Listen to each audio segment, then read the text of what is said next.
Crown of glory, മഹത്വത്തിൻ്റെ കിരീടം, 4ാമത്തെ കിരീടമാണ്. കഴിഞ്ഞ ദിവസങ്ങളിലെല്ലാം ദൈവത്തിൻ്റെ കിരീടങ്ങളെക്കുറിച്ച് തന്നെയാണ്. ഏറ്റവും പ്രധാനപ്പെട്ടുള്ള ജീവൻ്റെ കിരീടമാണ്. അത് കഴിഞ്ഞിട്ട് ക്രൗൺ ഓഫ് നമ്മൾ റൈച്ചസ്നെസ് പറഞ്ഞ് നമ്മൾ ജീവൻ്റെ കിരീടത്തെ തന്നെ 2-3 സെഷൻസ് എടുത്തു കഴിഞ്ഞ് പിന്നെ സന്തോഷത്തിൻ്റെ കിരീടം. ഇന്നിപ്പോൾ എടുക്കുന്നത് ക്രൗൺ ഓഫ് ഗ്ലോറി, മഹത്വത്തിൻ്റെ കിരീടം. മഹത്വം എന്ന് പറയുന്നത് ഗ്ലോറിയാണ്. മഹത്വം ഗ്ലോറി ഒക്കെ കർത്താവിൻ്റെ ക്യാരക്ടേഴ്സാണ്, ദൈവത്തിൻ്റെ സ്വഭാവത്തെയാണ്. ദൈവത്തിൻ്റെ തേജസ്സിനെ മഹത്വം എന്ന് പറയും. അപ്പം നമ്മൾ ക്രൗൺ എന്ന് പറയുന്നത് it's a simple of power and അതോറിറ്റിയാണ്. ഒരു കിരീടം നമുക്ക് തരാമെന്നാൽ നമുക്കൊരു അതോറിറ്റിയാണ്, ഒരു പവറാണ്. ഇപ്പോൾ ഒരു രാജാവ് സിംഹാസനത്തിലിരിക്കുമ്പോൾ കിരീടം വെച്ചിരിക്കും. അപ്പം ആരെവിടെയെന്ന് ചോദിച്ചാൽ ഉടനെ അതിനുള്ള ആളുകൾ വരും. അവിടെ മന്ത്രിസഭ കാണും, അല്ലെങ്കിൽ സഹായിക്കുന്നവർ കാണും. ചോദിച്ച ഓർഡർ ഇടും, ഒന്നിനെ എക്സിക്യൂട്ട് ചെയ്യും. അത് കിരീടം വെച്ചിരിക്കുമ്പോൾ അതോറിറ്റി, അധികാരമുണ്ട്. കിരീടം വാഴ്വെന്നൊക്കെ പറയുന്നത് അതോറിറ്റി കൊടുക്കുകയാണ്. നമ്മൾ പല കിരീടങ്ങളുണ്ടല്ലോ, അതിൽ നമ്മൾ ഈ നല്ല കിരീടങ്ങൾ മാത്രമാണ്. ഇപ്പോൾ ക്രൗൺ ഓഫ് ഗ്ലോറി മഹത്വത്തിൻ്റെ. ഇപ്പോൾ ഓപ്പോസിറ്റ് ഒരു സൈഡുണ്ട്, ക്രൗൺ ഓഫ് തോൺസ്. യേശുക്രിസ്തു ക്രൂശുമരണത്തിൽ നമുക്ക് ഈ കിരീടങ്ങളെല്ലാം തരാൻ വേണ്ടി മുൾമുടിയുള്ള കിരീടം ധരിച്ചിട്ടാണ് നമുക്ക് ഈ കിരീടം വെക്കാനുള്ള അവകാശം തന്നതെന്ന് ഓർക്കണം. അതായത് നമ്മളാരും ചുമ്മാതെ അങ്ങോട്ട് ചെന്നപ്പോൾ അങ്ങ് വാങ്ങിച്ചെടുത്തതല്ല. ഒരാൾ നമ്മുടെ പാപത്തെയും ബലഹീനത ഏറ്റെടുത്തതിനാൽ അതിന് പകരം ക്രിസ്തു നമ്മുടെ ബലഹീനത ഏറ്റതിനാൽ നമുക്ക് കിരീടങ്ങൾ വെച്ച് തരുന്നു. പക്ഷെ കിരീടങ്ങൾ പല തട്ടുണ്ട്, പല സ്റ്റേജിൽ വാങ്ങിക്കുന്നുണ്ട്. ഇവിടെ പറയുന്ന മഹത്വത്തിൻ്റെ ഗ്ലോറിയെക്കുറിച്ച് വരുമ്പം യെശയ്യാ 62:3 പറയുന്നത്. യെശയ്യാ 62:3 ഇങ്ങനെയാണ് പറയുന്നത്: യഹോവയുടെ വായ് കൽപ്പിക്കുന്ന പുതിയ പേര്. നമ്മളെയൊക്കെ എല്ലാം പുതിയ പേർ ചൊല്ലി വിളിച്ചവരാണ്. യഹോവയുടെ കയ്യിൽ നീ ഭംഗിയുള്ള കിരീടവും നിൻ്റെ ദൈവത്തിൻ്റെ കയ്യിൽ രാജമുടിയുമായിരിക്കും. നീ ഒരു ഭംഗിയുള്ള കിരീടം എന്ന് പറയുന്നത് ദൈവത്തിൻ്റെ ജീവകിരീടത്തിന് ഉള്ളവർക്കാണിത് കൊടുക്കുന്നത്. അപ്പം നമ്മൾ ദൈവത്തിൻ്റേതായി മാറുമ്പം പേര് മാറ്റി. അതുകൊണ്ടാണ് പേര് മാറ്റുന്നവർ ഇനി നിന്നെ അസൂബ അല്ലെങ്കിൽ തൊക്ത എന്ന് വിളിക്കത്തില്ല, നിൻ്റെ ദേശത്തെ ശൂന്യമെന്ന് പറയത്തില്ല, നിനക്ക് എസ്ബീബ അല്ലെങ്കിൽ ഇഷ്ട എന്നും ദേശത്തിന് ബയൂല അല്ലെങ്കിൽ വിവാഹസ്ഥ എന്നും പേരിടും. അപ്പം നമ്മളെ ഇഷ്ടമുള്ള കൂട്ടത്തിലാക്കിയെന്നേ. ഇന്നിപ്പോൾ 4 പേരുടെ അപ്രൂവലൊന്നും വേണ്ട. നമ്മളെ ആരെങ്കിലും ചവിട്ടി തൊഴിക്കാൻ ആഗ്രഹിച്ചാൽ നടക്കാൻ പോകുന്നില്ലെന്നേ. ബിക്കോസ് ഇത് തലം മാറിപ്പോയിട്ടുണ്ട്. We are in a different. ഇത് എല്ലാ വിശ്വാസികൾക്കും ഏറ്റെടുക്കാവുന്നതാണ്. ഇത് നമ്മൾ ഒരേ തട്ടിൽ ഇപ്പം ഞാൻ പറയുന്നത് എനിക്ക് ആത്മീയ കോളത്തിൽ കാണുന്നത്, നമ്മൾ ചില ഡിനോമിനേഷനിലൊക്കെ പോയാൽ 1 ക്ലാസ്സിൽ തന്നെ 10 പ്രാവശ്യം തോറ്റ് ജയിച്ചിരിക്കുകയാണ്. 2 ക്ലാസ്സിൽ കയറിയിട്ടില്ല. 10ാം ക്ലാസ്സിൽ കയറേണ്ടിവൻ ഇന്നും ഞാനാണ് ഈ 1 ക്ലാസ്സിൽ ഏറ്റവും മഹാനെന്നും പറഞ്ഞിരിക്കുകയാണ്. കാരണം അവൻ 10 വർഷം 1 ക്ലാസ്സിൽ പഠിച്ചപ്പോൾ പിന്നെ അവൻ ടീച്ചർ പഠിപ്പിക്കുന്നതിനെക്കാട്ടി അവനറിയാം. അതല്ല ഇവിടെ ഞാൻ ഉദ്ദേശിക്കുക. ടു ഗ്രോ, വളരണം, കർത്താവിൻ്റെ മഹത്വത്തിലേക്ക് കയറി വരാൻ ദൈവം ആഗ്രഹിക്കുന്നു. അറിയത്തില്ല എന്ന് പറയുന്ന ഒരു ജനതയോടാണ് അറിവിൻ്റെ വചനമാണ് പറഞ്ഞു തരുന്നത്. വചന അടിസ്ഥാനത്തിൽ തന്നെയാണ് പറഞ്ഞു തരുന്നത്. യെശയ്യാ 62:3 describes God's people as a crown of glory in his hand, signifying their beauty and value to God. It also refers to them as a royal diadem, emphasizing their royal standing and God's protection. ദൈവത്തിൻ്റെ രാജമുടിയാണെന്ന്. പിന്നെ നമ്മളെ പരിപാലിക്കുന്നത് ദൈവമാണ്. ഇത് പറയാൻ തക്കവണ്ണമാകണം. ഇത് മനസ്സിലാക്കിയല്ല, ഒന്നാമത് മനസ്സിലാക്കണം. You know the truth will set you free. മനസ്സിലാക്കി കഴിഞ്ഞിട്ട് ഇത് പറയണം, അത് പ്രാപിച്ചെടുക്കണം. ഇതൊക്കെ മുൻപിൽ നിന്ന് ഇന്നിത് പ്രാപിച്ചെടുക്കേണ്ടതിന് ഞാൻ ഇന്നും ബാലപാഠം പഠിച്ചുകൊണ്ടിരുന്നത് എങ്ങനെയാണ് മുൻപോട്ട് കയറുന്നത്? അതെങ്ങനെയാണ് കഷ്ടം തീർന്നിട്ട് എങ്ങനെ ഇതിനെക്കുറിച്ച് ചിന്തിക്കാൻ? അതാണല്ലോ പിശാച്. നീ ഒരിക്കലും വളരല്ലേ, നീ ഒരിക്കലും ദൈവനന്മ അനുഭവിക്കല്ലേ, നീ ഒരിക്കലും ഈ കിരീടം വെച്ച് നടക്കരുത്.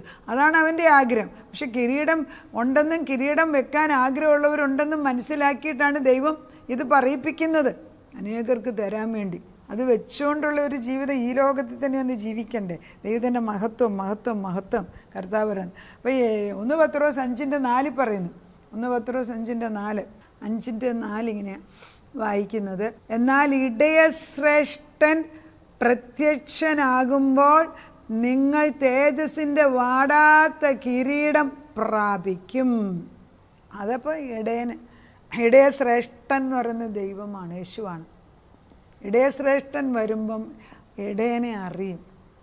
അത് യേശു ഇപ്പോഴേ കണ്ടിട്ടുണ്ട് ആരുടെയൊക്കെ തലയിൽ ഈ മഹത്വത്തിൻ്റെ കിരീടം വെക്കുമെന്ന്. പക്ഷെ ആഗ്രഹിക്കണം, എനിക്കിത് വേണം, ഞാനിത് പ്രാപിച്ചെടുക്കും. ഞാൻ ഇടതും വലതും അപ്പുറത്തും ഇപ്പുറത്തും നോക്കിയിരുന്ന ഒരു ഗുണവും ഇല്ല. The chief shepherd Jesus Christ himself will eventually bestow the crown. അപ്പോൾ ഇത് ഉടനെയല്ല കിട്ടുന്നത്, അത് യേശു ക്രിസ്തു നമുക്ക് ആത്മാവിൽ കാണാൻ നമുക്ക് ലഭിക്കുന്നതായിട്ട്. പക്ഷേ ഫിസിക്കലി ഓൾസോ ഒരു കിരീടം നമ്മുടെ തലയിൽ വെക്കും. ആര്? ഇടയശ്രേഷ്ഠൻ, ദൈവം തമ്പുരാൻ, യേശു ക്രിസ്തു തന്നെ. The crown of glory is awarded to pastors, elders who have been faithful ministers of the gospel. കണ്ടാ, ചുമ്മാ നടക്കുന്നവർക്കല്ല, ഇടയന്മാർക്കും പാസ്റ്റേഴ്സിനും ടീച്ചേഴ്സിനും അനേകരെ ദൈവത്തിലേക്ക് കൊണ്ടുവന്നവർക്കുള്ള ഒരു കിരീടം. അല്ലെ, ടീച്ചേഴ്സ് എന്നൊക്കെ പറയുമ്പം ചിലർ നിസ്വാർത്ഥമായിട്ട് ദൈവത്തിന് വേണ്ടി കുഞ്ഞുങ്ങളെ കൊണ്ടുവരുന്നവരെ ഞാൻ ഓർക്ക്. അവരെയൊക്കെ ദൈവം കൊണ്ടുവന്ന് മാറ്റമില്ലാത്ത ദൈവസ്നേഹത്തിലേക്ക് അവരെ കൊണ്ടുവരും. അപ്പോൾ കർത്താവ് പറയുന്നത്, ആട്ടിൻകൂട്ടത്തിന് മാതൃകളായി തീർന്നുകൊണ്ട് അധ്യക്ഷത ചെയ്യുവീൻ. യേശു ഇപ്പം ഇടയനായിട്ട് നമ്മുടെ മുമ്പിൽ ഫിസിക്കലി പ്രസൻ്റ് അല്ല. പക്ഷേ യേശുവിനെ ഉൾക്കൊണ്ട നമ്മൾ ആട്ടിൻകൂട്ടത്തിൻ്റെ ശ്രേഷ്ഠരായിട്ട് നിൽക്കാൻ ചിലരെ ആക്കി വെച്ചിട്ടുണ്ട്. ചിലർ ഉന്നത പദവി ലോകപ്രകാരമായിട്ട് നേടിയവരുണ്ട്. പക്ഷെ ആത്മീയ ഗോളത്തിൽ ചിലരെ ദൈവം വേർതിരിച്ചു മാറ്റി വെച്ചിട്ടുണ്ട്. അവനവൻ അറിയാൻ വിളിച്ചിട്ടുണ്ടോ ഇല്ലയോ, മറ്റുള്ളവരല്ല അതറിയിക്കുന്നത്. ആ ഒരു അറിവ് വന്നു കഴിഞ്ഞാൽ ദൈവത്തിൻ്റെ പരിശുദ്ധാത്മ ഇങ്ങനെയാണ് പറയുന്നത്, ആട്ടിൻകൂട്ടത്തിന് മാതൃകയായി തീർന്നുകൊണ്ട് അധ്യക്ഷത ചെയ്യുവിൻ. എന്നാൽ ഇടയശ്രേഷ്ഠൻ പ്രത്യക്ഷനാകുമ്പോൾ നിങ്ങൾ തേജസ്സിൻ്റെ വാടാത്ത കിരീടം പ്രാപിക്കും. അവണ്ണം ഇളയവരെ മൂപ്പന്മാർക്ക് കീഴടങ്ങുവീൻ. കണ്ടോ, ഇതൊക്കെ പഠിപ്പിക്കുന്നുണ്ട്. എല്ലാവരും തമ്മിൽ തമ്മിൽ കീഴടങ്ങി താഴ്മ ധരിപ്പിച്ചുകൊള്ളുവീൻ. ദൈവം നിഗളികളോട് എതിർത്ത് നിൽക്കുന്നു, താഴ്മയുള്ളവർക്കോ കൃപ നൽകുന്നു. അതുകൊണ്ട് അവൻ തക്ക സമയത്ത് നിങ്ങളെ ഉയർത്തുവാൻ ദൈവത്തിൻ്റെ ബലമുള്ള കൈക്കീഴ് താണിരിപ്പീൻ. ഈ തേജസ് എന്നൊക്കെ പറയുമ്പോൾ ഈ മോശയ്ക്ക് അങ്ങേയറ്റം ദേഷ്യമുള്ള വ്യക്തിയായിരുന്നു.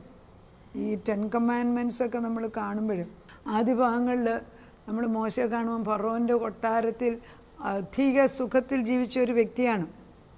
അങ്ങനെ ഫറവോൻ്റെ സിസ്റ്റർ വളർത്തിക്കൊണ്ടുവന്ന മോശയ്ക്ക് എല്ലാ അധികാരവും ഉണ്ടായിരുന്നു. അപ്പോൾ വലിയ ദേഷ്യക്കാരനാണ്.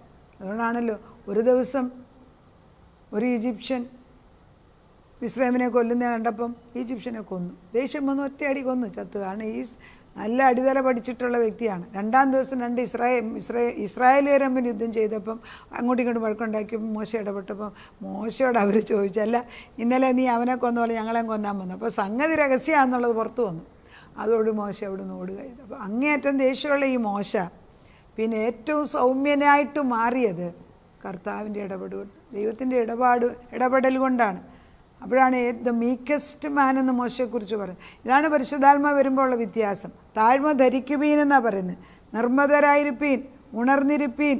അതായത് അവൻ നിങ്ങൾക്കായി കരുതുന്നതാൽ നിങ്ങളുടെ സകല ചിന്താകുലം അവൻ്റെ മേൽ ഇട്ടുകൊള്ളുവീൻ. താഴ്മയുള്ളവർക്ക് കൃപ ലഭിക്കും. അപ്പോൾ താഴ്മ വരിക്കുന്നത് താഴ്മ തന്നെയൊന്നും ആർക്കും ഉണ്ടാകത്തില്ല. മോശയെപ്പോലും പഠിപ്പിച്ചെടുത്തതാണ്. നമ്മൾ ഇടയശ്രേഷ്ഠന്മാർക്ക് ചിലർക്ക് ദേഷ്യമുണ്ട്, അത് ചില four good reason they use it. പക്ഷേ അതെല്ലാം ആവശ്യമില്ലാത്ത ദേഷ്യപ്പെടുന്നവരുണ്ട്. അത് ദൈവത്തിൻ്റെ അല്ല. നമുക്കും അങ്ങനത്തെ, എനിക്ക് വലിയ ദേഷ്യമുള്ളൊരു പേഴ്സണാലിറ്റി ആയിരുന്നു. പക്ഷേ ഇപ്പം അങ്ങനെ ഐ ഡോണ്ട് റിമെമ്പർ അങ്ങനെ. എന്നാൽ ദൈവത്തിനെതിരായിട്ട് കണ്ടാൽ ഞാൻ പറയും, അത് ഖണ്ഡിതമായിട്ട് പറയും, അത് തെറ്റാണ് എന്ന് പറയും. എന്നോടും പറയും, മറ്റുള്ളവരോടും പറയും. That is because I don't want them to be lost. അതുകൊണ്ട് ആ ഒരു ദൈവത്തോടുള്ള തീഷ്ണത കൊണ്ട് ദൈവം ദേഷ്യപ്പെടുമല്ലോ. യേശുക്രിസ്തു വന്നു പോലും ഈ ആത്മാവുള്ളവർക്കറിയാം, കർത്താവിനെ അറിയേണ്ട വ്യക്തികൾ യേശുവിന് വിപരീതമായിട്ട് നടക്കുമ്പം ഒരു ദിവസം അവരുടെ മുമ്പിൽ യേശു പ്രത്യക്ഷപ്പെടും. ഒന്നും പറയില്ല, ഒരൊറ്റ നോട്ടം, ഒരു നോട്ടം മതി അവർക്ക് മനസ്സിലാകും. അതാണ് റോള് പോലെ അവരുടെ ജീവിതം അവരുടെ മുമ്പിൽ വന്നിട്ട് യേശു ഒരു നോട്ടം നോക്കുമ്പോൾ രൂപാന്തരപ്പെടും. കാരണം അതുപോലെ ശക്തിയാണ് യേശുവിന്. അപ്പോൾ പിന്നെ നമ്മളിതിനെ കിടന്ന് കഷ്ടപ്പെടും. നമുക്ക് താഴ്മയായിട്ടിരിക്കാം. യേശു വന്ന് പ്രത്യക്ഷപ്പെടണം. നമ്മുടെ മക്കളായിരിക്കാം, മരുമക്കളായിരിക്കാം, കൊച്ചുമക്കളായിരിക്കാം, നമ്മുടെ ഭർത്താവായിരിക്കാം, ഭാര്യയായിരിക്കാം, അപ്പനമ്മയായിരിക്കാം, നെയ്ബറായിരിക്കാം, ആരെങ്കിലും ആയിക്കോട്ടെ, അധികാരിയായിരിക്കാം. കർത്താവ് ഒരു നോട്ടം, നമ്മുടെ ഗ്രൂപ്പിൽ, പ്രാർത്ഥനാ ഗ്രൂപ്പിലുള്ള ഒരു വ്യക്തി, അവരുടെ മോന് പ്രൊമോഷൻ എന്ത് ചെയ്താൽ കിട്ടത്തില്ല. ഷീസ് എ കാത്തലിക്, നല്ല വചനത്തിൽ ഉറപ്പുള്ള ഒരു സ്ത്രീയാണ്. പിന്നെ ഞങ്ങളോട് പറഞ്ഞു പ്രൊമോഷൻ കിട്ടുന്നില്ല. ഞങ്ങളെല്ലാവരും ഗ്രൂപ്പായിട്ട് പ്രാർത്ഥിച്ച് കുറച്ച് കഴിഞ്ഞപ്പോൾ ഏറ്റവും നല്ല പ്രൊമോഷൻ ആ മകന് കൊടുത്തു. ഇന്നിപ്പം പ്രൊമോഷനായിട്ട് മിടുക്കനായിട്ട്. എന്താ ഒരു സ്ത്രീയുടെ പ്രാർത്ഥനയുടെ ശക്തി! നമ്മൾ പ്രാർത്ഥിച്ച ദൈവം കേൾക്കാതിരിക്കുന്ന ദൈവമല്ല. കർത്താവിന് നിർബന്ധമുണ്ട് വിനയം. ഈ വിനയം എന്നുള്ള സ്വഭാവം ഈ ദൈവത്തിന് ഏതൊരു പാപിയെ കണ്ടാലും സ്നേഹത്തോടെ നോക്കാനുള്ള കൃപയുണ്ട്. അത് ഉള്ളിലൊരു വിനയ സ്വഭാവം കാണുക. കർത്താവ് ഈ പരിശുദ്ധാത്മാ വരുമ്പോൾ അതുകൊണ്ടാണ് ചോദിക്കുന്നത്, ഞാൻ എന്ത് ചെയ്ത് തരണമെന്ന് ചോദിക്കുന്നത്. നമ്മളിലുള്ള ആത്മാവിനോടാണ് ചോദിക്കുന്നത്, നമ്മളോടല്ല. Because he honours the spirit inside you. Do you know that you have a spirit inside you? അതറിയത്തില്ല. വെറുതെ നമ്മൾ ചുമ്മാ വെറുതെ കർത്താവിനുള്ളതെന്ന് പറയണമെന്നിട്ട് എന്നും മഹാഭാവി കഷ്ടത്തിൻ്റെ അവസ്ഥയിൽ നിൽക്കുന്ന ജീവിതത്തിൽ നിന്ന് ഉണർന്നെഴുന്നേറ്റ് ജീവിക്കാൻ ദൈവമായിരിക്കുന്നു. കർത്താവ് കഴിഞ്ഞിട്ട് പറയുന്നില്ലേ, ദുഷ്ടൻ ഇതിൽ നടപ്പുണ്ട്, അവൻ പ്രതിയോഗിയായ പിശാച് അലറുന്ന സിംഹം പോലെ ആരെ വിഴങ്ങണ്ടെന്ന് നടക്കുന്നുണ്ട്, പക്ഷെ അവനൊന്നും ചെയ്യാനില്ല. ലോകത്തിൽ നിങ്ങൾക്കുള്ള സഹോദര വർഗത്തിന് ഈ വക കഷ്ടപ്പാടിൽ തന്നെ പൂർത്തിയായി വരുന്നു എന്നറിഞ്ഞ് വിശ്വാസത്തിൽ സ്ഥിരതയുള്ളവരായി അവനോ അതിനോട് എതിർത്ത് നിൽക്കണം. എന്നാൽ അല്പകാലത്തേക്ക് കഷ്ടം സഹിക്കുന്ന നിങ്ങളെ ക്രിസ്തുവിൽ തൻ്റെ നിത്യ തേജസ്സിനെ വിളിച്ചിരിക്കുന്ന സർവകൃപാലുവായ ദൈവം തന്നെ യഥാസ്ഥാനപ്പെടുത്തി ഉറപ്പിച്ചു ശക്തീകരിക്കും. ബലം എന്നേക്കും അവനുള്ളത്. അതാണ്.